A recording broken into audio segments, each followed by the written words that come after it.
Hello नमस्कार। मैं आप सभी का अपने यूट्यूब चैनल एक्स स्क्वायर पे स्वागत करता हूं। तो चलिए शुरू करते हैं। एग्ज़ाम में छपने वाली सीरीज़ में आपका स्वागत है। तो पहला एक खूबसूरत सवाल, एक नाव स्थिर जल में 19 किलोमीटर पर आवर की चाल से चल सकती है। यदि धारा की चाल 3 किलोमीटर पर आवर है तो नाव द्वारा 88 किलोमीटर धारा की दिशा में और 24 किलोमीटर धारा के विपरीत दिशा में जाने में कुल कितना समय लगेगा। तो देखो भाई, करते हैं। सवाल तो आसान ही है और एग्ज़ाम में आसान सवाल ही आते हैं, हार्ड सवाल आते नहीं हैं। तो देखो, सवाल में ये बोला है कि धारा की दिशा में, पहले हम लिख लेते हैं धारा की दिशा में।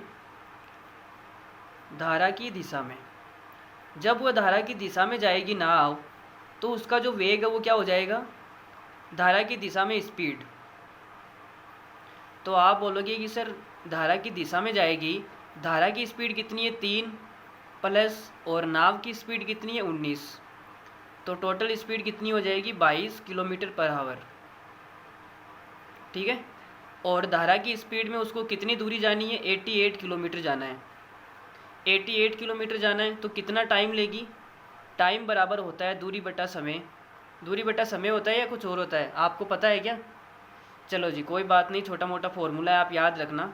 चाल बराबर होता है दूरी बटा समय, स्पीड बराबर डिस्टेंस अपॉन टाइम। ठीक है। तो यहाँ से आप टी निकालेंगे तो डी अपॉन एस आएगा। टी क्या आएगा, D upon S, distance upon speed. Distance कितनी जानी है आपको 88 किलोमीटर और स्पीड कितनी है 22 किलोमीटर पर आवर। तो टाइम कितना लगेगा, 4 घंटे। ये टाइम आ गया हमारा 4 घंटे। लेकिन हमसे सवाल में पूछा है कि कुल कितना समय लगेगा। अब वो वापस भी आएगा धारा की दिशा में, धारा की विपरीत दिशा में। अब धारा की विपरीत दिशा में स्पीड क्या होगी, धारा की विपरीत दिशा में स्पीड हम आराम से पढ़ेंगे, हमें कहीं भाग के जाना नहीं है। ठीक है। अगर आपको बहुत स्लो लग रहा है तो आप वीडियो को 2 की स्पीड से भी देख सकते हैं। ठीक है। धारा की विपरीत दिशा में स्पीड, यहाँ पे हम सभी बच्चों को साथ लेके चलेंगे, ये नहीं आपको आ रहा है तो हम बग के चलेंगे, नहीं। धारा की विपरीत दिशा में स्पीड क्या आएगी, देखो नाव की स्पीड 19 है और धारा की स्पीड कितनी है 3, तो ये माइनस हो जाएगी। 19 माइनस 3 कितना आएगा, 16 किलोमीटर पर आवर। अब आप देखेंगे कि धारा की विपरीत दिशा में हमें 24 किलोमीटर जाना है, तो टाइम निकालना है उसके लिए 24/16। तो 8 से कटेगा 2 बार और 8 से कटेगा 3 बार, 3/2 का मतलब होता है 1.5, इतना आवर। तो टोटल कितना टाइम हो जाएगा, 4 और 1.5, ये हो जाएगा 5.5 घंटे। तो हमारा इस सवाल का आंसर है 5.5 घंटे, ऑप्शन नंबर डी। ठीक है। चलिए अगला सवाल करते हैं। लो जी भाई, ट्रिग्नोमेट्री आ चुकी है। देखो, बहुत ही भयंकर सवाल तो नहीं, आसान सवाल ही है, लेकिन डेटा थोड़ा सा अलग सा दिया हुआ है। तो वैल्यू पुट से कर लें या कैसे करें आप बताओ। चलो मैं दोनों से बता देता हूँ। देखो, साइन थीटा निकालना है तो साइन थीटा बराबर क्या होता है, 1 माइनस कोस स्क्वायर थीटा का अंडर रूट। ठीक है, यही होता है हमारे पास में साइन थीटा। तो यहाँ से निकालेंगे तो 1 माइनस कोस कितना है 4x बटे 1 प्लस 4x स्क्वायर का भी स्क्वायर, इसका अंडर रूट आएगा। ये हमारे पास में आएगा साइन थीटा का मान। तो आगे इसको सोल्व करते हैं, देखो क्या आएगा। इतने घटिया सवाल पूछे जाते हैं एग्जाम में। देखो एलसीएम लेंगे तो ये आ जाएगा 1 प्लस, इसका स्क्वायर खोल दो ना आप, इसका स्क्वायर खोलेंगे तो 1 प्लस 16 x की घात 4 आ जाएगा और कितना आएगा प्लस 2ab, प्लस 2a की जगह 1 और b की जगह कितना है 4x स्क्वायर, माइनस तो 4x ही आएगा ना। लेकिन यार ये हमने गड़बड़ कर दिया है, क्या कर दिया, 4x स्क्वायर होगा ना भाई, इसका भी स्क्वायर होगा, हमने ये मिस्टेक कर दी। यहाँ पे 16 आएगा, 4x का क्या होगा स्क्वायर, 16x स्क्वायर। ठीक है। तो यहाँ पे आएगा 16x स्क्वायर बटे 1 प्लस 4x स्क्वायर का होल स्क्वायर, इसका अंडर रूट आएगा। तो देखो ये क्या बनेगा, 1 प्लस 16x4, 1 प्लस 16x4 को चलो मैं लिख के देता हूँ। देखो प्लस ये देखो 8x² है और ये माइनस का 16x² है, तो कितना आएगा माइनस का 8x²। बटे के अंदर कितना है 1 प्लस 4x² का स्क्वायर, ये अंडर रूट में आएगा। अब ऊपर देखो हमारे पास में क्या बन गया, अगर आप ध्यान से देखेंगे तो यहाँ पे 1 माइनस 4x² का स्क्वायर बन जाएगा। क्या बनेगा 1 माइनस 4x² का होल स्क्वायर। भाई पहले प्लस का 8x² आया था, अब माइनस का 8x² आया तो माइनस का बन जाएगा। और नीचे है 1 प्लस 4x² का होल स्क्वायर, इसका अंडर रूट निकालेंगे तो हमारे पास में ये स्क्वायर हट जाएगा। 1 माइनस 4x² बटे 1 प्लस 4x²। इस सवाल का आंसर ये आएगा। तो कौन सा ऑप्शन है देखते हैं। ऑप्शन नंबर कौन सा है भाई, ऑप्शन नंबर सी है। ठीक है, कौन सा है option number C, C is the right answer. अब अगर हम इसको वैल्यू पुट से करेंगे तो कैसे करेंगे, देखो वैल्यू पुट से भी बता देते हैं।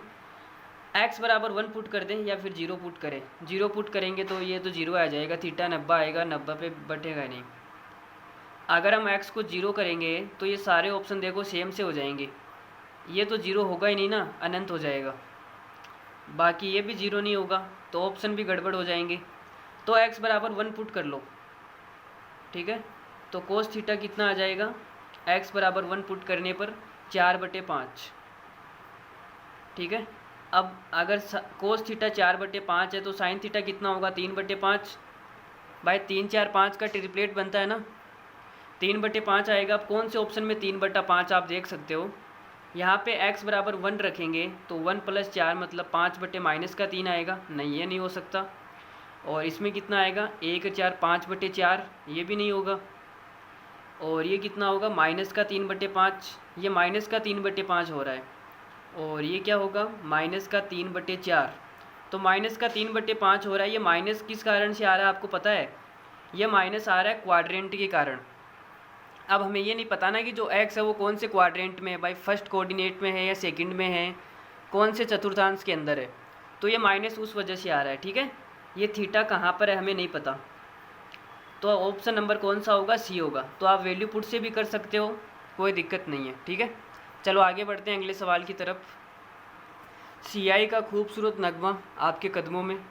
यदि ब्याज की दर पहले वर्ष के लिए 4% और दूसरे वर्ष के लिए 5%, तीसरे वर्ष के लिए 6% है, तो ब्याज वार्षिक रूप से चक्रवृद्धि होने की स्थिति में 10,000 रुपये की राशि पर इन 3 वर्षों का CI ज्ञात करें। तो देखो भाई हमारे पास में 10,000 रुपये है, कितने हैं 10,000। पहले साल कितना ब्याज लगेगा इसके ऊपर 5%, सॉरी 4% है ना। पहले साल 4% ब्याज लगेगा तो कितना लगेगा, 2 जीरो हट जाएगी, 400 रुपये। 400 रुपये क्या लगेगा ब्याज, और ब्याज लग के कितना हो जाएगा ये 10,400, ठीक है। फिर आगे इसने क्या बोला है 5% ब्याज लगेगा दूसरी साल ब्याज लगेगा 5%। जो CI होता है, जो चक्रवृद्धि ब्याज होता है, वो हमेशा मिश्र धन पे लगता है, ठीक है। तो ये हमने क्या निकाल लिया मिश्र धन। तो अब इसका 5% निकाल के बताओ कितना आएगा, 520 आएगा ना भाई। परसेंट से 2 जीरो कट जाएंगे, 104 को 5 से गुणा करेंगे 520, तो ये हमारे पास में ब्याज आ गया। अब 10,000 ये कितना हो जाएगा टोटल, 10,920, ठीक है। अब इस पर कितना ब्याज लगेगा तीसरी साल 6%। लो जी भाई इसका 6% निकालो, 10,920 का 6% निकाल के बताओ कितना आएगा। तो यहाँ पे मैं निकाल के बता देता हूँ, 10,920 का 6% निकालना है तो ये आपको करना पड़ेगा। देखो 0 से 0 कट जाएगी और अब 6 से गुणा कर लो, 6 दूनी 12, 1 9 6 54 और 1 55, फिर 0 है तो यहाँ पर भी 55 आएगा। 6 का भाग ये आएगा 65 52 आएगा, 10 का भाग देंगे तो ये पॉइंट यहाँ पे लग जाएगा। तो कितना ब्याज आएगा 655.2, ठीक है। तो टोटल ब्याज कितना हो गया, हमसे तो ब्याज पूछा है ना। तो देखो 400 तो यहाँ पे आया, 520 यहाँ पर आ गया, कितना हो गया 920 और 655 कितना हो जाएगा, देखो 900 और 600 हो जाएगा 1500 और 55 में आप 20 और जोड़ दो तो 75, 1575.2 कहाँ पे है, option number B. Option number B is the right answer. ये हमारा करेक्ट आंसर है। ठीक है। फार्म ए में मुर्गियों और बकरियों की संख्या का अनुपात 5:4 है और फार्म बी में मुर्गियों और बकरियों की संख्या का अनुपात 5:7 है। तो हमारे पास में दो फार्म हैं। एक तो फार्म है ए, इसमें अनुपात कितना है, मुर्गियों और बकरियों को। मुर्गियों को लिखते हैं हेन और बकरी को मैं लिख देता हूँ गोट। गोट लिख लो या चाहे बकरी लिख लो, बकरी लिखा है मैंने। ठीक है। इसमें कितना अनुपात है भाई, 5:4 है, 5:4। और एक दूसरा फार्म है बी, इसमें क्या अनुपात है, 5:7। ये हमारे पास टोटल अनुपात आ गया। दोनों फार्म्स में मौजूद कुल मुर्गियों और कुल बकरियों की संख्या का अनुपात ज्ञात करें। तो भाई ये कैसे होगा यार, इसमें तो कुछ संख्या भी नहीं दी है, हम किसको क्या माने को समझ में नहीं आ रहा है। अच्छा, ये सवाल मुझे लगता है ऑप्शन से होगा, बिना ऑप्शन के ये सवाल पॉसिबल नहीं है। ये सवाल केवल और केवल ऑप्शन के लिए बना है, केवल और केवल ऑप्शन से होगा। ठीक है। तो भाई मिला देते हैं, देखो दोनों फार्म को मिला देते हैं, लेकिन एक को हमें कुछ ना कुछ मानना पड़ेगा। इसको एक्स मान लेते हैं, इसको हमने क्या मान लिया, एक्स। ठीक है। तो ए और बी में मिलाने के बाद में टोटल अनुपात कितना हो जाएगा, हमने मिला दिया। तो आप बोलोगे सर हेन है वो कितनी हो जाएगी, 5x + 5। भाई इसमें 5x है और इसमें 5 है, तो 5x + 5। और फिर देखो बकरी कितनी हो जाएगी, बकरी हो जाएगी 4x + 7। तो इनका अनुपात आ गया ये वाला। अनुपात का मतलब होता है बट्टा, 4x + 7 हेन बट्टा बकरी। यही तो हमने निकाल दिया। अब ऑप्शन के हिसाब से देखो, पहला ऑप्शन उठाते हैं। पहला ऑप्शन इसने दिया है 3/2, तो ये किसके बराबर आना चाहिए, 3/2 के बराबर। तो यहाँ से हम x का मान निकालेंगे। अगर x का मान नेगेटिव आ गया तो हमने जो ऑप्शन माना वो गलत है, और नेगेटिव नहीं आया, पॉजिटिव आ गया तो ये सही हो जाएगा। ठीक है। तो भाई निकालते हैं, देखो x का मान। तो ये इधर जाएगा तो आएगा 10x + 10 बराबर, ये इधर गुणा हो जाएगा तो 4 × 12x + 7 × 21। x का मान निकाल के बताना है भाई। तो देखो 10x से ये 2x बचेगा इधर। ठीक है। और ये 10 है और ये 21 है, तो 10 से ये कटेगा तो इधर कितना बचेगा, 11 बराबर कितना आ गया, 0। यहाँ से जो x का मान आएगा वो नेगेटिव आएगा, माइनस का 11/2 आ रहा है। इसका मतलब हमने जो ये 3/2 माना ये क्या है, गलत है। पहला ऑप्शन गलत है। ठीक है। दूसरा चेक करते हैं 1/2, तो इसको हटा के 1/2 के बराबर कर लो। अब ये 2 से गुणा होगा तो कितना आएगा, 10x + 10 बराबर 1 से गुणा करना है 4x + 7। सारे ऑप्शन चेक करने पड़ेंगे भाई, हमारे पास में और कोई ऑप्शन नहीं है। तो देखो 4x से ये कटेगा 6x, और ये 7 है वो 10 से कट जाएगा तो 3 बराबर आएगा 0। तो यहाँ से x बराबर आएगा -3/6। इसका मतलब x नेगेटिव आ गया, तो ऑप्शन नंबर बी भी क्या है, गलत है। ऑप्शन नंबर बी भी क्या है, गलत है। ठीक है। ऑप्शन नंबर सी को चेक करते हैं। सी को चेक करने के लिए हम बराबर में लिखेंगे 9/11। 11 को भाई गुणा करो, ये 11 वाला तो कुछ लंबा ही हो रहा है। 11 × 5 = 55, x + 55 बराबर 9 से गुणा करेंगे तो 9 × 4 = 36x + 9 × 7 = 63। इतनी लंबी कैलकुलेशन तो यार देखो 36x है, 55 में से 36 जाएंगे तो कितने बचेंगे, 4 और 15 19x, यह आएगा 19x। ठीक है। बराबर ये 55 देखो उधर जाके माइनस हो जाएगा, तो 63 में से 55 गया तो इधर कितना बचेगा, 8। तो x का मान कितना आएगा, 8/19, मतलब पॉजिटिव आ रहा है। पॉजिटिव आ रहा है तो हमारा ऑप्शन कौन सा हो जाएगा, option number C is the right answer. Option number C is the right answer, ये हमारा पॉजिटिव आ रहा है। अब आप बोलोगे sir option number D positive आ गया तो भाई निकाल के चेक कर लेते हैं ना, नहीं आएगा। मैंने क्या बोला, नहीं आएगा। 7/11 है ना, तो यहाँ पे 7/11 कर लो, तो ये आएगा देखो 55x + 55, 7 से गुणा करेंगे 7 × 28x। वापस से लिख देता हूँ मैं, 55x + 55 बराबर 7 × 28x + 49। तो देखो 28x घटेगा इसमें से तो कितना बचेगा, ये 27x बचेगा। 27 ही बचेगा या कुछ और बच रहा है? 27 ही बचेगा, ठीक है, 27x। और ये 49 है, वो इधर आके घटेगा तो इधर कितना बचेगा? इधर बचेगा 6 बराबर 0। तो x का मान आएगा -6/27। इसका मतलब ये d भी नहीं हो सकता, ठीक है। एक और केवल एक ही ऑप्शन ऐसा है जिस पर पॉजिटिव आ रहा है x का मान, तो option number C is the right answer. इतना बकवास सवाल पूछा है यार एग्ज़ाम में, ये प्रीवियस ईयर क्वेश्चन है, पिछले एग्ज़ाम में आए हुए सवाल लेके आया हूँ मैं, और वो भी इतना घटिया सवाल है।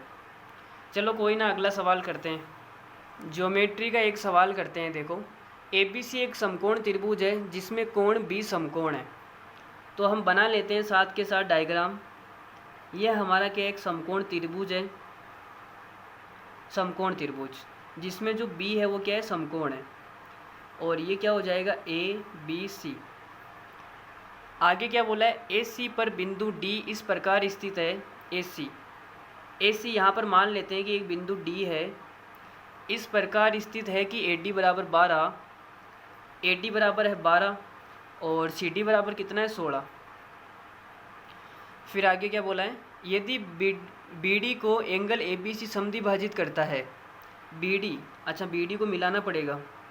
ये लो जी, हमने BD को मिला दिया और इसने क्या बोला है, BD एंगल ABC को समद्विभाजित करता है। ABC, अच्छा ये एंगल बाइसेक्टर है इसका, एंगल B का क्या है, एंगल बाइसेक्टर, ठीक है। ये 45, ये भी 45, ये दोनों कोण क्या है, 45-45। फिर आगे क्या बोला है, तो त्रिभुज ABC का परिमाप ज्ञात कीजिए। परिमाप ज्ञात करने के लिए हमें तीनों भुजाओं को जोड़ना पड़ेगा, AB + BC + CD, यही तो करना पड़ेगा। तो भाई देखो परिमाप ज्ञात करते हैं। तो हमने देखो आपको एंगल बाइसेक्टर थ्योरम पढ़ाई है। एंगल बाइसेक्टर थ्योरम क्या कहती है, एक त्रिभुज होता है और ये सामने वाले कोण को एंगल बाइसेक्ट कर रही है, ठीक है। इस ए को क्या कर रहा है, समद्विभाजित कर रहा है, ABCD। तो हमने आपको पढ़ाया कि जो एंगल बाइसेक्टर थ्योरम होती है, इसको सामने वाले कोण को बराबर भागों में बांट रही है। इसका मतलब AB और AC का जो अनुपात है वो BD और CD के बराबर आएगा। मैंने क्या बोला, AB और AC इन दोनों का जो अनुपात है वो क्या आएगा, सामने वाली भुजा के अनुपात में, BD अनुपात CD, BD/CD, ठीक है। आपने देखो AB लिया है तो आपको BD लेनी पड़ेगी, और आपने AC लिया है तो CD लेनी पड़ेगी। AB के साथ BD, AC के साथ CD, ठीक है। सॉरी आपको दिखाई नहीं दिया, उसके लिए सॉरी, ठीक है। तो आपको समझ में आ गया, ये हमने एंगल बाइसेक्टर थ्योरम में पढ़ा है, इतनी सी बात। तो हम यहाँ पर क्या लगाएंगे, एंगल बाइसेक्टर थ्योरम। अगर आपने नहीं देखा है तो ज्योमेट्री में हमारा नया बैच आ रहा है, फेलियर बैच, आप उसमें देख सकते हैं, ठीक है। उसमें पहले तो अलजेब्रा स्टार्ट करेंगे, अगली बार से हम अलजेब्रा के बाद में ज्योमेट्री शुरू करेंगे, ठीक है। तो देखो जी भाई, और यहाँ पे क्या हो जाएगा हमारा, ये एंगल बाइसेक्टर थ्योरम है। तो अगर मैं BC लूँगा तो BC के साथ कौन सी भुजा आएगी, CD। मैंने ले ली BC के साथ में आएगी CD बराबर, यहाँ पे मैं ले रहा हूँ AB, तो सॉरी हमने गलत कर दिया ना वो सीट। पहले BC आएगी ना, BC बराबर CD आएगी, और फिर हमने AB भुजा ले ली, तो AB भुजा के साथ में कौन सी भुजा आएगी, AD आएगी, ठीक है। ये वाला सीन होगा यहाँ पर, बातों ही बातों में मैंने भी गलत कर दिया, ये वाला सीन रहेगा। तो BC कितनी है हमें पता नहीं है, BC/AB, BC/AB कितना आएगा, देखो CD कितना दिया हुआ है, CD है 16 और AD कितनी है 12, तो इनका अनुपात कितना आएगा, 4 से कटेगा तो ये आएगा 4 और ये 3, तो इसको हम 4 के और 3 के मान सकते हैं। BC को 4 के और AB को 3 के मान सकते हैं, तो मान लेते हैं। लो जी, BC कितनी है 4 के और ये कितनी है 3 के। अब देखो पाइथागोरस प्रमेय से ये वाली कितनी आ जाएगी, पूरी की पूरी AC, ये 3 है ये 4 है, तो ये 5 के आ जाएगी, 5 के, ठीक है। अब 5 के की वैल्यू कितनी है, 12 और 16 कितना हो जाएगा, 28। तो आप बोलोगे सर 5 के की वैल्यू है 28 और हमें निकालना क्या है, परिमाप निकालना है। तो 4 3 7 7 और 5 12, 12 के की वैल्यू निकालनी है, 12 के की वैल्यू निकालनी है। तो के की वैल्यू कितनी आएगी, 28/5, और 12 के की निकालनी है तो 12 से गुणा कर दो। तो भाई अब देखो निकालना पड़ेगा, 28 को 12 से गुणा करना है। तो 280 में आप 56 को जोड़ लो पहले, तो कितना आएगा, 280 में 56 को जोड़ लो तो ये आएगा 6, 8 5 13 का 3, 336 आएगा, 336/5। अब ये कितना आएगा, इसको सोल्व करना है। तो भाई देखो करते हैं, 5 का भाग जाएगा 6 बार, 30 में 3 बचेगा 36, फिर जाएगा 7 का भाग 67.2 आएगा। ठीक है, तो हमारा सवाल का आंसर कितना है, 67.2। Option number D is the right answer. एक रेलगाड़ी 60 किलोमीटर पर आवर की एक समान चाल से स्टेशन पी से क्यू की ओर चलना शुरू करती है। उसी समय एक दूसरी रेलगाड़ी स्टेशन क्यू से स्टेशन पी की ओर चलना शुरू करती है। यदि स्टेशन पी और क्यू के बीच की दूरी 275 किलोमीटर है और रेलगाड़ियाँ 2.5 घंटे में एक दूसरे से मिल जाती है, तो स्टेशन पी की ओर जाने वाली रेलगाड़ी की चाल ज्ञात करो। देखो भाई सवाल तो इतना लंबा लिख रहा है, इतना लंबा लिखा हुआ है, लेकिन इसका जो सॉल्यूशन है वो एक लाइन का भी नहीं है। ठीक है, चलो मैं आपको सवाल समझाता हूँ। देखो सवाल को हटा रहा हूँ मैं, स्क्रीनशॉट लेना चाहते हो तो ले लो। ठीक है, चलो जी देखो सवाल में ये बोला है कि 2 स्टेशन है, एक स्टेशन है पी और दूसरा स्टेशन है क्यू। इन दोनों के जो बीच की दूरी है वो है 275 किलोमीटर। इधर से एक ट्रेन स्टार्ट होती है और उसकी चाल कितनी है, 60 kilometre per hour, 60 kilometre per hour. और इधर से एक दूसरी ट्रेन आ रही है, इसकी चाल हमें पता नहीं, इसकी चाल मान लो आप x किलोमीटर पर आवर। ठीक है, और सवाल में ये भी बोला है कि ये दोनों कितने घंटे में मिल जाते हैं, 2.5 घंटे में। ये दोनों देखो, ये वाली ट्रेन यहाँ पे पहुँचेगी और ये वाली ट्रेन यहाँ पे पहुँचेगी, तो ये 2.5 घंटे में मिल जाएंगे। 2.5 घंटे का मतलब होता है 5/2 आवर। लो जी भाई 2.5 घंटे में क्या हो जाएगी, मिल जाएगी। तो हमें पता है रिलेटिव स्पीड, रिलेटिव स्पीड कैसे निकलती है आप सभी को पता है। स्पीड बराबर होता है चाल बराबर दूरी बटे समय। दूरी कितनी है, 275 और समय कितना है, 5/2 घंटे। तो 5 और 2 ऊपर चला जाएगा 2, तो ये क्या आएगी, रिलेटिव स्पीड, सापेक्षिक दूरी। ठीक है, तो 5 से देखो ये कितनी बार कटेगा, ये कटेगा 5 25, फिर 2 बचेगा 5 25 55। 55 को 2 से गुणा करूँगा तो आएगा 110। तो इनकी जो रिलेटिव स्पीड है वो कितनी आ गई, 110 किलोमीटर पर आवर। और रिलेटिव स्पीड आती कैसे है, देखो ये विपरीत डायरेक्शन में जा रही है। एक ट्रेन ऐसे जा रही है और एक ट्रेन ऐसे जा रही है, दोनों आमने सामने हैं। जब आमने सामने होती है तो इनकी स्पीड जुड़ जाती है। ठीक है, तो रिलेटिव स्पीड कितनी आएगी, 60 + x। अगर ये सेम डायरेक्शन में होती, ये ट्रेन भी इधर जा रही है और ये ट्रेन भी इधर जा रही है, तो इनकी जो स्पीड है वो आपस में घट जाती। समझ में आ गई बात। चलो जी 60 + x बराबर कितना आ गया, 110। तो x बराबर कितना आ जाएगा, 50 किलोमीटर पर आवर। ये हमारा क्या हो जाएगा आंसर। कौन सा आंसर है, option number D, 50 kilometre per hour. इस सवाल को अगर आप ऐसे नहीं कर सकते, किसी और तरीके से जानना चाहते हैं, तो मैं आपको वो भी बताता हूँ। देखो तरीक़ों की हमारे पास में कोई कमी नहीं है। आप तो ये देखो कि 2.5 घंटे में ट्रेनें मिल गई। सवाल में बोला है कि 5/2 घंटे में ट्रेनें क्या कर गई, मिल गई। तो इस पहली वाली ट्रेन ने कितनी दूरी चली मुझे बताओ। इस ट्रेन ने 60 की स्पीड से जा रही है और 5/2 घंटे तक चलेगी। तो कितनी दूरी चल देगी, ये 2 से ये कटेगा 30 और ये आएगा 150 किलोमीटर। 150 किलोमीटर की दूरी चलने के बाद में ये ट्रेन उस ट्रेन से मिल जाएगी। तो 150 किलोमीटर तो इस ट्रेन ने चला, लेकिन टोटल दूरी कितनी है, 275 किलोमीटर। तो 275 में से 150 जाएगा तो कितना बचेगा, 50 और 75 कितना हो जाएगा, 125। 125 किलोमीटर किसने चला मुझे तो ये बताओ, 125 किलोमीटर किसने चला। तो आप बोलोगे सर दूसरी वाली ट्रेन ने, जिसकी स्पीड है x किलोमीटर पर आवर, उसने कितना चला, 125 किलोमीटर। कितने टाइम में, 2.5 घंटे में। तो उसकी स्पीड कितनी आएगी, 5/2 का भाग दूंगा, 2 ऊपर चला जाएगा। तो ये देखो 5 से कटेगा 25 बार, 25 को 2 से गुणा करूँगा, कितना आएगा, 50 किलोमीटर पर आवर। ये इसकी स्पीड आ जाएगी। तो आप ऐसे भी निकाल सकते हैं, ठीक है, कोई तकलीफ़ नहीं है। जैसे आपकी थिंकिंग चलती है वैसे आप अपने हिसाब से निकाल सकते हो। चलिए आगे बढ़ते हैं अगले सवाल की तरफ। एक वस्तु को 1170 रुपये में बेचकर एलिसा को उतनी ही हानि होती है जितनी उसे 22% के लाभ पर बेचने से होती है। अगर वह इसे 1450 रुपये में बेचती है तो उसका लाभ प्रतिशत या लाभ या हानि ज्ञात करो। तो देखो भाई करते हैं, सवाल में क्या बोला है। सवाल में ये बोला है कि अगर वो 100 रुपये में बेचती है, ध्यान से सुनना क्या बोल रही है, 100 रुपये में अगर बेचती है तो इसे क्या होता है 22% का लाभ होता है। तो 100 का 22% तो 22 ही होता है, इतना लाभ हो जाएगा। लेकिन इसने ये बोला है कि उतनी ही हानि होती है जितनी 22% के लाभ पर। तो 22% के लाभ पर तो 22 रुपये का लाभ होता है। उतनी ही हानि का मतलब क्या होता है, लाभ कितना हुआ 22, तो हानि भी कितनी होगी 22। ठीक है, तो इसका प्रतिशत तो 22 ही आएगा ना। इतना घुमाने की क्या ज़रूरत है यार, साफ साफ ही लिख देता भाई 22% की हानि हो रही है। मतलब कितना घुमा के लिखा है सवाल में कि 22% के लाभ पर बेचने से होती है उतनी हानि होती है। तो साफ साफ ही तो बोल सकता है ना 22% का लॉस हो रहा है। इतना मतलब घुमा रहा है सवाल में, देखो। ठीक है, तो सवाल में क्या बोला है, एक वस्तु को 1170 रुपये में बेचेगा तो एलिसा को उतनी ही हानि होगी जितनी 22% के लाभ पर बेचने से लाभ होता है।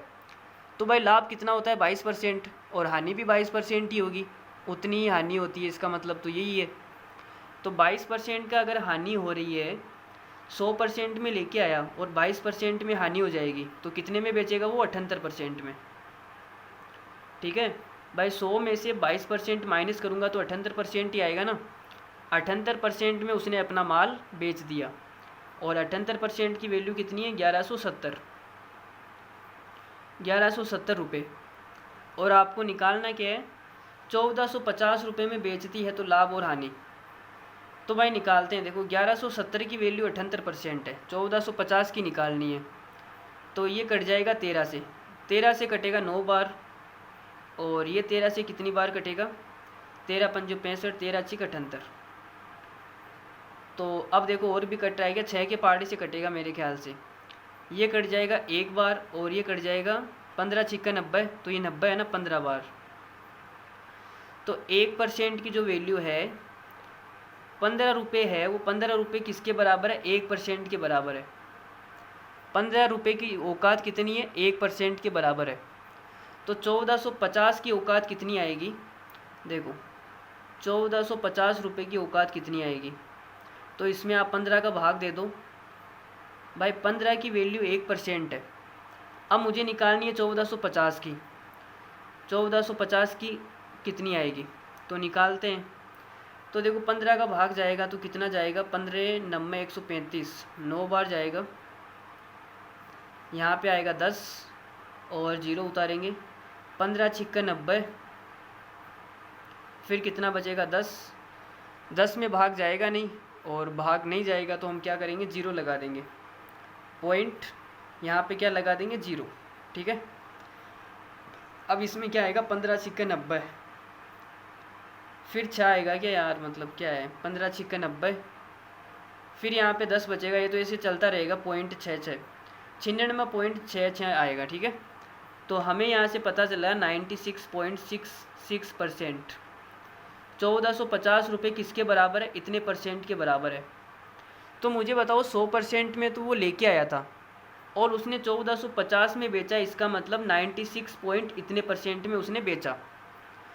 तो हमें लॉस निकालना है भाई, लॉस ही होगा ना। अगर ये 100% से ज़्यादा आता तो फ़ायदा हो जाता, लेकिन ये 100% से कम आया, इसका मतलब 100% तो क्या है सीपी है। किसी भी वस्तु की सीपी क्या होती है 100%। अब 100% से भी अगर ये कम है तो लॉस ही होगा। तो कितना कम है आप तो ये बताओ। देखो 100 में से 96 जाएगा तो 4 बचेगा और 4 में से 0.66 जाएगा तो 3.33 मान लो, 3.33। तो 3.33 का क्या हो रहा है, लॉस हो रहा है। तो इसका आंसर आ जाएगा ऑप्शन नंबर बी। माइनस का मतलब है लॉस, ठीक है, और प्लस का मतलब है लाभ। तो इसका आंसर कौन सा आएगा, 3.33% का लॉस, ये आएगा लॉस। ठीक है, चलिए आगे बढ़ते हैं अगले सवाल में। 8, 15, 16, 21, 5 से पूरी तरह से विभाज्य होने वाली सबसे बड़ी 5 अंक की संख्या कौन सी है।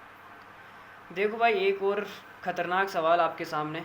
तो इन सवाल को जब एग्ज़ाम में करेंगे तो कैसे करेंगे, सवाल में साफ साफ बोला है कि 8 से भी विभाज्य है, 15 से भी है, 16 से भी है, 21 से भी है, 5 से भी है।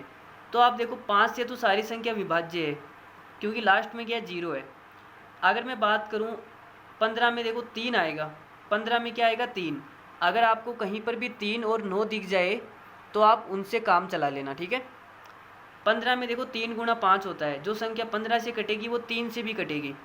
और 3 का हमने जो रूल पढ़ा था वो क्या पढ़ा था, 3 का जो डिविजिबिलिटी रूल होता है, सम ऑफ डिजिट। क्या होता है, सम ऑफ डिजिट, अंकों का योग। तो यहाँ पे अंकों का योग चेक करते हैं। देखो देखो 9 तो 3 से कट जाएगा, 2 और 6 8, 8 और 8 16, 16 और 0 16 ही होने वाला है। तो 16 3 से कटता है क्या, नहीं कटता। इसका मतलब ऑप्शन नंबर ए हमारा आंसर नहीं है। दूसरे आंसर की तरफ बढ़ते हैं। दूसरे की तरफ छोड़ो आप, आंसर देखो डी। डी में हम क्या करेंगे, 3 से चेक करेंगे।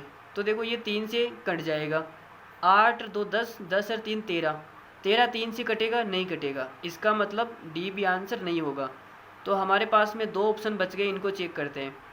तो देखो 9 भी 3 से कटेगा, 9 भी कटेगा, 1 और 2 3, ये भी 3 से कटेगा। इसका मतलब ये आंसर हो सकता है।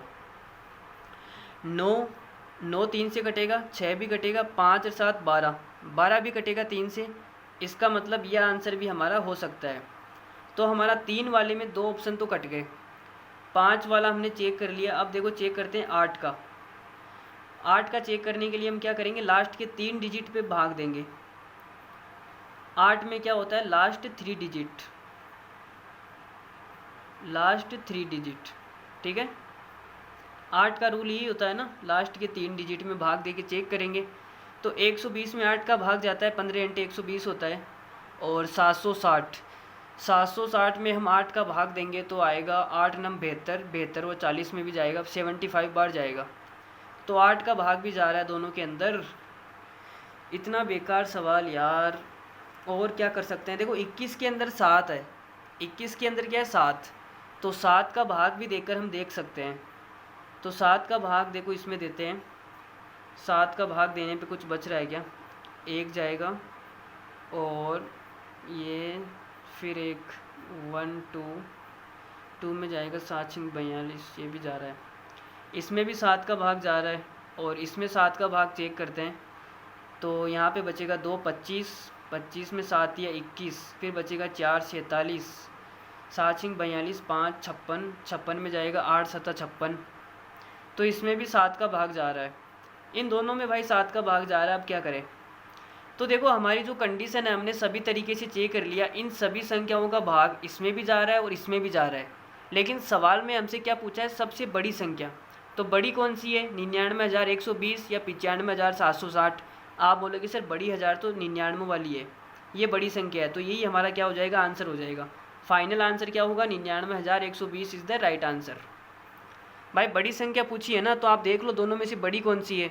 बड़ी हमने देख ली, ऑप्शन नंबर बी बड़ा है, तो ये हमारा आंसर हो जाएगा। ठीक है, बात समझ में आ गई।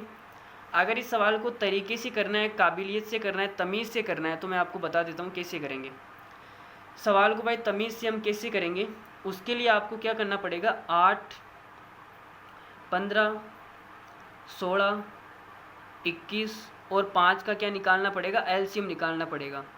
अगर इस सवाल को तमीज़ से करना है तो क्या निकालना पड़ेगा, एलसीएम। ठीक है, चलो भाई, इन सभी से कटने वाली संख्या कौन सी होती है, एलसीएम ही तो होती है। तो इनका एलसीएम कैसे निकालेंगे, सबसे बड़ी संख्या को एलसीएम मान लो। सबसे बड़ी संख्या कौन सी, 21 को हमने एलसीएम मान लिया। ठीक है, अब 21 में देखो 5 आया है क्या, 21 में 5 नहीं आया। तो 21 में 5 नहीं आया तो 5 से गुणा कर देंगे। फिर और क्या देखेंगे, आप देखो 15 है, 15 में 5 भी होता है। 15 में क्या होता है, 3 और 5, तो 5 भी आ गया, और 3 जो है वो 21 के अंदर आ गया। तो 15 की भी कहानी ख़त्म हो गई। अब हम बात करते हैं 16 की। अगर 16 आ जाएगा तो 8 ऑटोमेटिक आ जाएगा, क्योंकि 8 जो है 16 के अंदर ही तो होता है। तो 8 को भी आप ख़त्म करो, 16 को ले लो। 16 में देखो क्या क्या होता है, 16 में होता है 4 × 4। आप बोलोगे सर 4 × 4 तो कहीं पर भी नहीं आया, तो यहाँ पर हमें 16 को भी लेना पड़ेगा। तो हमारा जो एलसीएम आएगा वो कितना आएगा, 21 पंजो 105 × 16, तो ये आएगा 16 पंजो 80 और 16 एकम 16। 1680 हमारा एलसीएम आएगा। ठीक है, अब ये हमारा एलसीएम आ गया और आगे क्या करना है, 5 अंकों की बड़ी संख्या निकालनी है। तो 5 अंकों की सबसे बड़ी संख्या कौन सी होती है, 1 2 3 4 5 यही होती है। इसमें आपको भाग देना पड़ेगा 1680 का। तो देखो भाई कहाँ तक भाग जाएगा, 999 तक तो जाएगा नहीं, 9999 तक जाएगा, यहाँ तक जाएगा। तो ये है 1680, यहाँ पे लगभग कितनी बार भाग जाएगा ये भी देखना पड़ेगा। तो भाई देखो यार इतना लंबा, मतलब एग्ज़ाम में ऐसा मतलब दिमाग फ्राई हो जाता है, ऐसी कैलकुलेशन आ जाती है ना, तो बहुत, इसलिए ऑप्शन से करना बेटर रहता है मेरे ख्याल से तो। ठीक है, अब यहाँ पर तो हम क्लास कर रहे हैं तो मैं आपको करके भी बता रहा हूँ। ठीक है, देखो कितनी बार जाएगा, अगर 10 बार दूंगा तो 10 बार में तो 16,000 आएगा, 5-6 बार जाना चाहिए मेरे ख्याल से। कितनी बार, 6 बार। तो 6 बार गुणा करके ट्राई कर लो एक बार। 0 8 6 48 और ये आएगा 4 छक्कड़ मकड़ 36 4 6 1 10, ये 10,080 आ रहा है। और यहाँ पे कितना आना चाहिए, 9,999। तो 6 बार नहीं जाएगा, ये 5 बार ही जाएगा। ठीक है, 5 से गुणा कर दो इसको, तो 0 8 पंजो 40 का 0, 4 6 पंजो 30 और 4 34 3, 5 से करेंगे 8, 8,400 आएगा। ठीक है, अब हम माइनस करेंगे तो कितना आएगा, देखो 9, यहाँ पर भी 9, 9 में से 4 गया 5 और ये 1, 1599 आएगा। और अगला डिजिट हम यहाँ पे काउंट कर लेंगे, 15,999। तो इसमें देखो ये लगभग 16,000 है और 10 बार भाग जाएगा तो ये 16,800 होगा। ठीक है, तो इसमें 9 बार ही भाग जाएगा। कितनी बार जाएगा, 9 बार। तो 9 बार भाग दे देते हैं, देखो 9 9 8 72 और 9 छिगाड़ी 54, 54 और 7, 54 और 7 हो जाएगा 61, फिर 9 और 6 कितना हो जाएगा, 15। तो ये कितना आएगा, देखो 9, 9 में से 2 गया 7, 8 और ये 0, 869, 869 ही होता है, 879। ठीक है, अब इतना हमारा क्या बच गया, शेषफल बच गया। तो ये शेषफल क्या बचना नहीं चाहिए। अगर शेषफल बच गया इसका मतलब भाग पूरा पूरा नहीं जा रहा, इसका मतलब इस शेषफल को मैं इसमें से घटा दूंगा तो हमारा आंसर आ जाएगा। तो देखो घटाते हैं, ये हो गया, इसमें से घटाना है 8 7 9, तो 9 में से 9 गया 0, 9 में से 7 गया 2, 9 में से 8 गया 1 और ये आएगा 99। तो 99 120 इज़ द राइट आंसर। हमने कौन सा बताया, option number B. Option number B क्या है, राइट आंसर है। ठीक है, तो आप इस सवाल को अगर तमीज़ से करोगे तो आपको इतना लंबा और इतना घटिया करना पड़ेगा, तो ऑप्शन से बेटर रहेगा एग्ज़ाम के अंदर। चलिए आगे बढ़ते हैं अगले सवाल तक। अब हम एक एडवांस मैथ का सवाल भी कर लेते हैं। देखो, एक वृत्त की 2 जीवाएँ ए बी और सी डी एक दूसरे को बिंदु ओ पर प्रतिच्छेद करती है। यदि सी ओ बराबर 4 है और डी बराबर 3.75, तो ए ओ और ओ बी में से छोटी भुजा की लंबाई कितनी होगी, जहाँ ए बी बराबर 8 सेंटीमीटर है। चलो जी, देखो सवाल में दिया है कि हमारे पास में एक वृत्त है, इस वृत्त के अंदर 2 जीवाएँ हैं। एक जीवा तो मान लो ये और दूसरी जीवा मान लो ये वाली है ए बी और ये है सी डी। ठीक है, और ये ओ पे कट कर रही है। तो हमने आपको ये कॉन्सेप्ट बता रखा है कि किसी वृत्त के अंदर 2 जीवाएँ जब एक दूसरे को कट करती है तो इनके जो क्या होता है, इनकी जो ये होती है ना, कौन सी, इनके समद्विभाजित भाग। मेरा कहने का मतलब, ए ओ को मैं गुणा करूँगा ओ बी से, ए ओ को मैंने गुणा किया ओ बी से, ये किसके बराबर आएगा, सी ओ को गुणा करूँगा ओ डी से, सी ओ को हमने गुणा किया ओ डी से। तो इनका जो गुणनफल है इनके समद्विभाजित भागों का या इनके टुकड़ों का, ये क्या होता है, बराबर होता है। ठीक है, इनका गुणनफल क्या होता है, बराबर। इसको गुणा करना है इससे और इसको गुणा करना है इससे, तो ये आपस में गुणनफल क्या आएगा, बराबर आएगा। ठीक है, तो यहाँ पे देखो क्या क्या दे रखा है।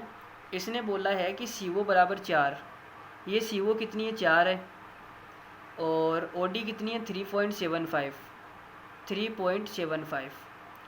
तो इन दोनों का जो गुणनफल है इन दोनों के गुणनफल के बराबर आएगा। तो यहाँ से मैं लिख सकता हूँ ए ओ और ओ बी का जो गुणनफल है वो कितना आएगा, 4 को 3.75 से गुणा कर लो।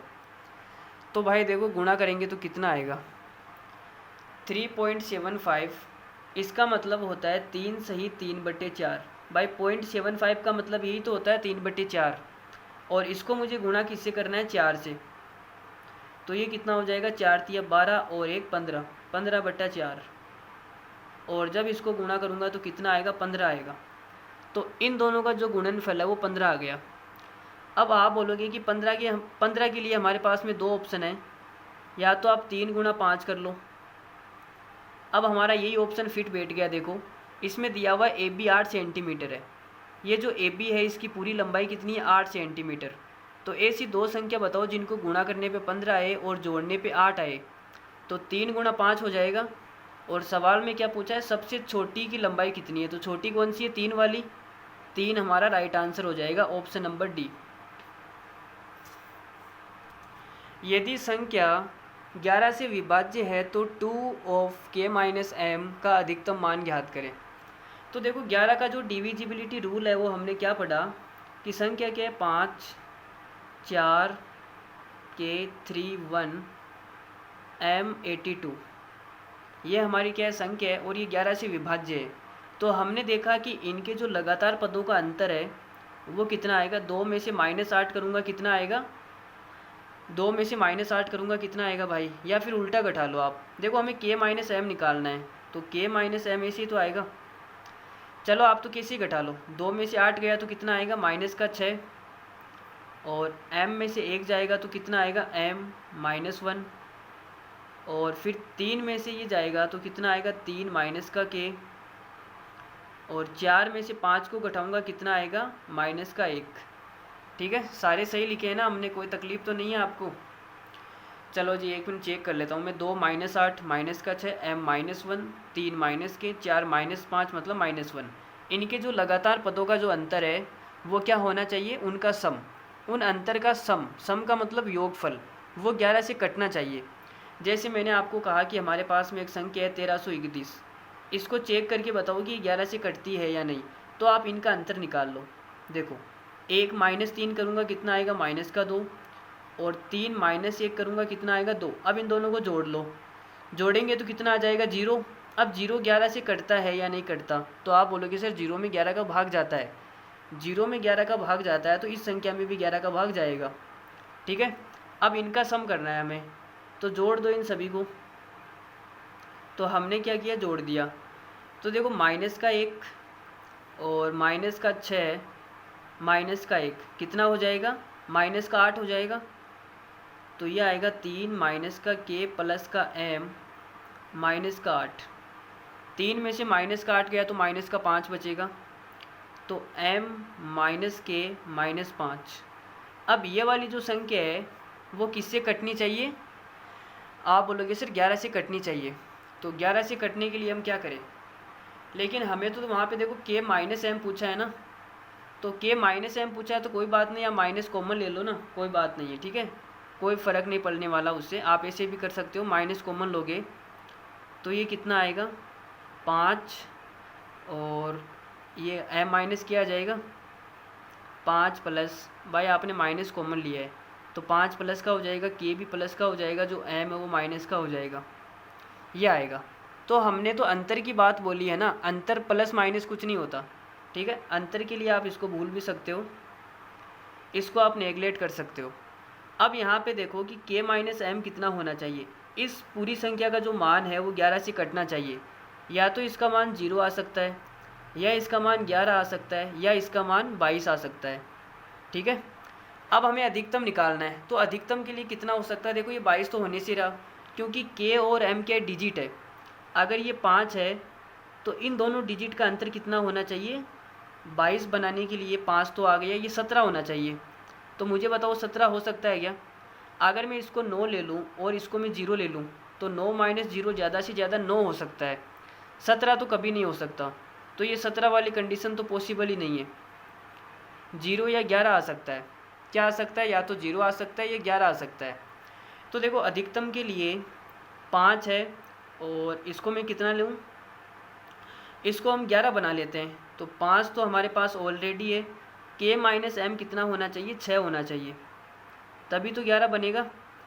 k -m कितना होना चाहिए, 6। अगर k -m 6 होना चाहिए और हमें पूछा कि 2k माइनस एम, तो 2k माइनस एम कितना आ जाएगा, 6 दूनी 12, और ऑप्शन नंबर सी हमारा राइट हो जाएगा। Option number C is the right answer.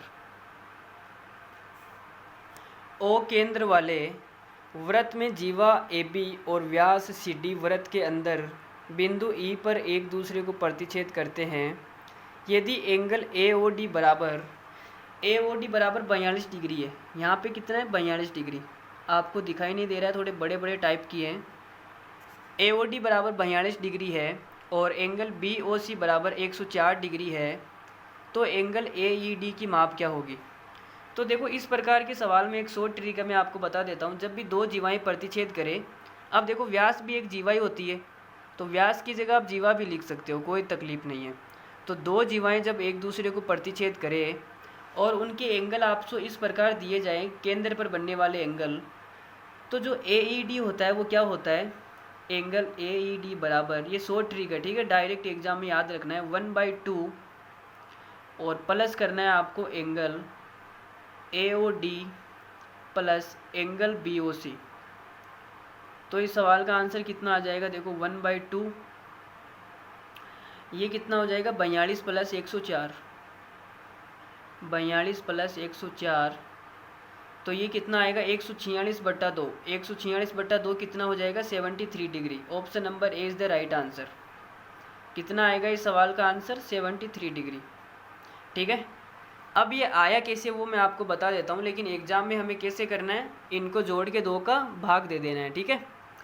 तो इस प्रकार की चीज़ों के लिए आपको क्या करना पड़ेगा, ये क्लास आपके लिए बहुत ही फ़ायदेमंद है। इस क्लास में हम सारी चीज़ें आपको बता के चल रहे हैं, आगे पीछे के जो भी एस्पेक्ट बन सकते हैं सारे बता रहे हैं। तो देखो भाई करते हैं क्या कॉन्सेप्ट है, किस वजह से ये ऐसा होता है, हम इन दोनों को जोड़ के 2 का भाग क्यों देते हैं मैं आपको बताता हूँ। तो सवाल में देखो क्या बोला है, सवाल को हम थोड़ा सा ऊपर कर लेते हैं।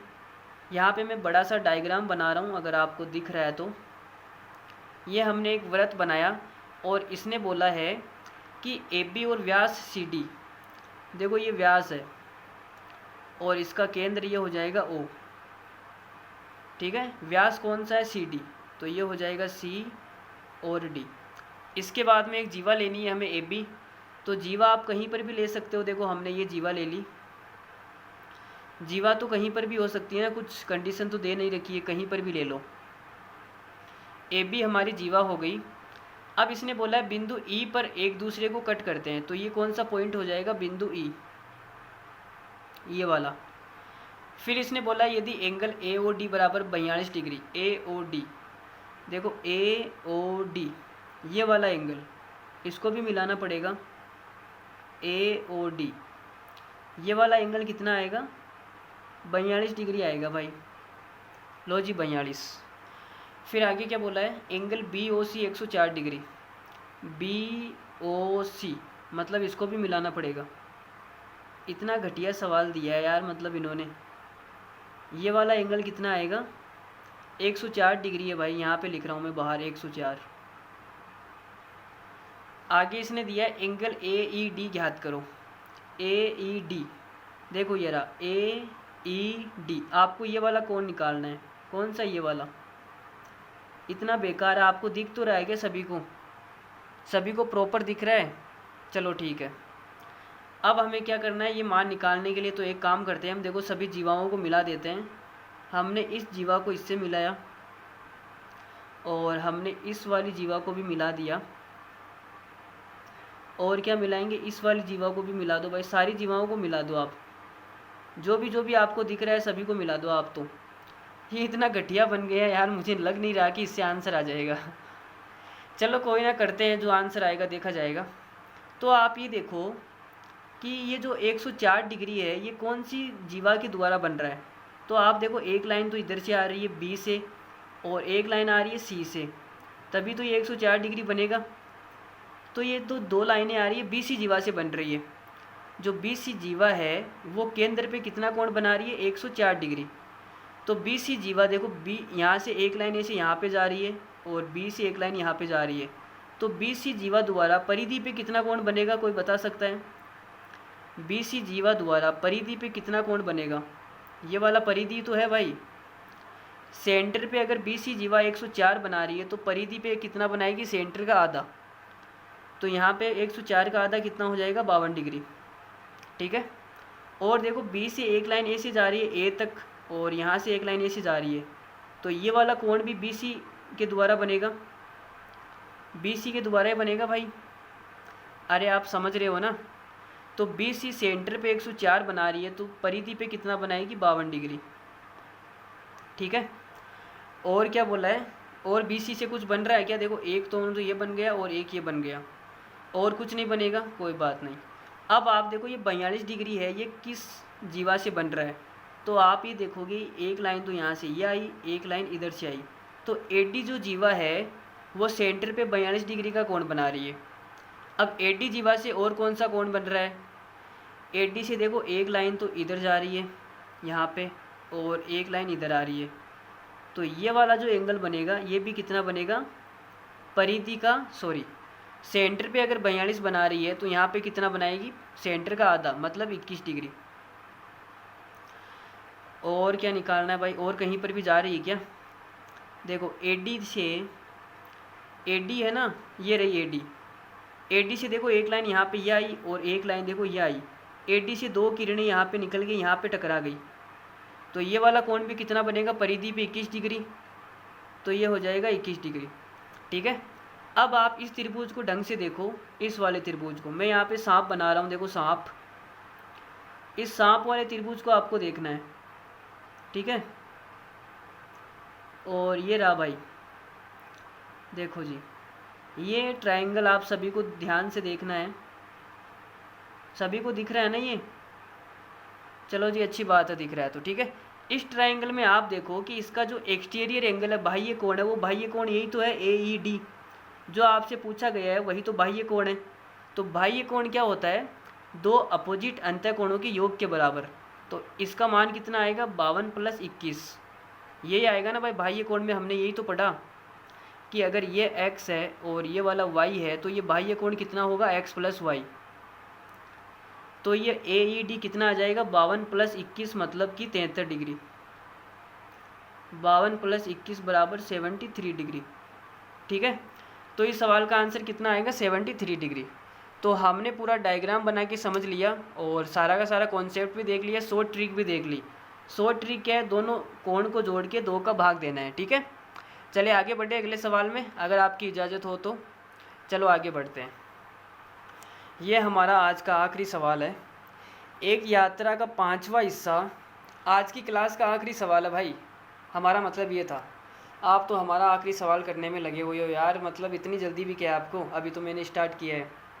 एक यात्रा का 5वां हिस्सा 30 किलोमीटर/आवर की चाल से तय किया गया, 1/4 यात्रा, देखो यहाँ पे डिस्टेंस है, वो डिस्टेंस कितनी है, 1/5, 1/5 का 30 किलोमीटर/आवर की स्पीड से, और 1/4, 1/4 का मतलब होता है 1/4, 25 किलोमीटर/आवर की स्पीड से, और शेष कितना बच गया, शेष कितना बचेगा भाई, देखो इन दोनों को जोड़ लो तो आएगा 5 और 20, और यहाँ पे कितना आएगा 4 + 5 मतलब कि 9/20, तो 9/20 तो यहाँ पे कवर हो गया, पीछे कितना बचेगा 11/20,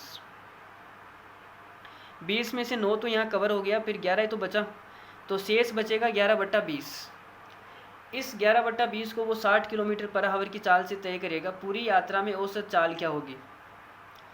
तो इसमें यार इतना घटिया दिया है, मेरा तो मन भी नहीं कर रहा ये लास्ट सवाल करवाने का, दिमाग पूरी तरीके से हैंग हो चुका है। चलो कोई ना, फिर भी करते हैं। देखो 3 टुकड़े करने हैं हमें, एक टुकड़ा, दूसरा टुकड़ा। अब देखो हमारे पास में डिस्टेंस सवाल में दे नहीं रखी है, अगर डिस्टेंस आपको नहीं दे रखी तो आप अपनी मर्ज़ी से कुछ भी मान सकते हो। डिस्टेंस अगर सवाल में नहीं दे रखी, इसका मतलब कि सवाल का जो आंसर है वो डिस्टेंस पर डिपेंड नहीं कर रहा, डिस्टेंस आप कुछ भी मान लो वो कट जाएगी। ठीक है। दुनिया की किसी भी सवाल में अगर आपको कोई वैल्यू नहीं दे रखी है तो आप उसको कुछ भी मान सकते हो अपने हिसाब से। ठीक है। तो हम यहाँ पे डिस्टेंस को मान लेंगे, अरे चला जाए यार तू भी, मतलब क्या लेगा अब। देखो डिस्टेंस को हम ऐसी संख्या मानेंगे जो 5 से भी कट जाए, 4 से भी कट जाए और 20 से भी कट जाए। तो आप बोलोगे सर 20 ही होती है वो तो मैंने डिस्टेंस को मान लिया 20, डिस्टेंस बराबर कितना है 20 किलोमीटर। ठीक है। अब 20 किलोमीटर का 1/5 निकालूंगा तो कितना आएगा, 4 किलोमीटर। और फिर 20 किलोमीटर का 1/4 निकालूंगा, कितना आएगा, 5 किलोमीटर। और 11/20 करूँगा तो कितना आएगा, 11 किलोमीटर। और यहाँ पे क्या करेंगे, यहाँ पे जा रहा है वो 30 किलोमीटर पर आवर की स्पीड से। ये मैं सारी चीज़ें लिख रहा हूँ आपको समझाने के लिए, ठीक है। इतना लिखना कि आपको कोई ज़रूरत नहीं है, आप ये किलोमीटर ये इतना नहीं लिखना वहाँ पे। और आगे क्या बोला है, 25 किलोमीटर पर आवर। ये समझाने की दृष्टि से आपको इतना लिखा जा रहा है। और ये कितना आएगा, 60 किलोमीटर पर आवर, ठीक है। तो ये हमारी डिस्टेंस है और ये हमारा स्पीड है। और हमें निकालनी है औसत चाल। तो औसत चाल का जो फॉर्मूला होता है वो क्या होता है, एवरेज स्पीड। तो हम आपको बताते हैं क्या होता है। एवरेज स्पीड होती है टोटल डिस्टेंस, मतलब कि कुल दूरी बट्टा कुल समय, कुल दूरी बट्टा कुल समय, यही होता है। भाई मैंने गलत लिख दिया हो तो आप मुझे बता देना कमेंट करके। कुल दूरी बट्टा कुल समय। और कुल दूरी कितनी है, कुल दूरी भाई 20 किलोमीटर है।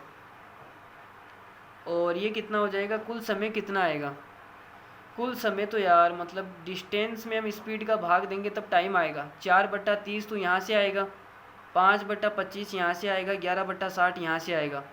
इतना घटिया सवाल, इतना रद्दी सवाल भाई मुझसे तो नहीं हो रहा यार ये सवाल। मैं तो इतना मतलब इतना बकवास सवाल यार। हमने डिस्टेंस कुछ गलत मान लिया, ये फिर पॉइंट में क्यों आ रहा है, पॉइंट में नहीं आना चाहिए ना। मानना ही था तो फिर कुछ यार ढंग का मानो ना। अगर आपको मानना ही है तो कुछ ऐसा मानो ना कि मतलब किसी ने भी सोची नहीं हो। आप क्यों मतलब एक ही एक के पीछे पड़े हो, आलिया भट्ट का तो हो गया जो होना था। अब आपको मानना है तो कुछ ढंग का मानो, मार्केट में और भी चीज़ें उपलब्ध हैं। चलो जी देखो, डिस्टेंस को हम कुछ ऐसी संख्या मानते हैं जो 30 से भी कटे, 25 से भी कटे और 60 से भी कटे। तो 30, 25 और 60 इनका एलसीएम आएगा 600। 600 मानते हैं भाई इसको, डिस्टेंस को आप 600 मानो। इस सवाल को आप पूरा ही गलत कर दो। डिस्टेंस को कितना मान लो, 600 मान लो। वापस से हम सवाल करने जा रहे हैं। डिस्टेंस को हमने मान लिया 600 किलोमीटर। पहले मान लेते ना यार, क्या तकलीफ थी, मतलब हमने ध्यान नहीं दिया, पता नहीं कैसे। चलो डिस्टेंस को हमने माना 600 किलोमीटर। 600 का 1/5 निकालूंगा, कितना आएगा, 120 किलोमीटर। और 120 किलोमीटर को हो जाता है 30 किलोमीटर पर आवर की स्पीड से। तो कितने घंटे लगेंगे, 4 घंटे लगेंगे। अब यहाँ से टाइम आसानी से आ जाएगा। और आगे क्या बोला है, 1/4, इसका 1/4 होता है 150 किलोमीटर। और कितनी स्पीड से जाता है, 25 किलोमीटर पर आवर की स्पीड से। तो कितना टाइम लग जाएगा इसको, 6 घंटे। 6 घंटे लग जाएगा भाई इसको। 25 × 150। और आगे क्या बोला है, शेष दूरी, शेष कितनी बच गई, 11/20। तो 11 बट्टा कितना हो जाएगा, 330। 330 किलोमीटर। इसको जाएगा वो 60 किलोमीटर पर आवर की स्पीड से। तो 330 में 60 का भाग देना है।